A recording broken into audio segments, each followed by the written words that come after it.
Well, for years, Central Virginia's wineries have flourished. Soon another kind of spirit will find a home in our own backyard. Eades Distillery has been selling Scottish-made whiskey in Central Virginia for months now. The real goal for them, though, is to produce and sell Virginia-made liquor. Now, Richmond lawmakers have given the okay for the owners to sell their products, and Nelson County is one step closer to having a distillery on its soil. NBC 29's Claire O'Brien reports. We have 11,000 litres goes into one of these. This is a fermenter. Chris Allwood has a passion for a fine whiskey. They are probably not the sort of products that you drink every day, but certainly once a week you should be on prescription once a week. And then goes into the spirit still. Now Allwood is turning his love for the liquor into a business opportunity, brewing single malt whiskey that rivals Scottish varieties right in Nelson County.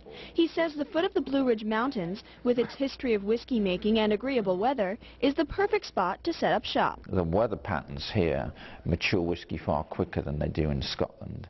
It gets hotter and colder, quicker, and more frequently, and it's more aggressive, the weather patterns. Allwood and his two business partners plan to turn this stretch of land into a distillery, producing an estimated 27,500 cases of liquor in the first year alone. And thanks to a bill that just passed in Richmond, Eades Distillery will be able to sell its high-end whiskey at $70 a bottle in ABC stores and restaurants throughout the Commonwealth. But Allwood says the bottles sold right at the distillery will help build the brand.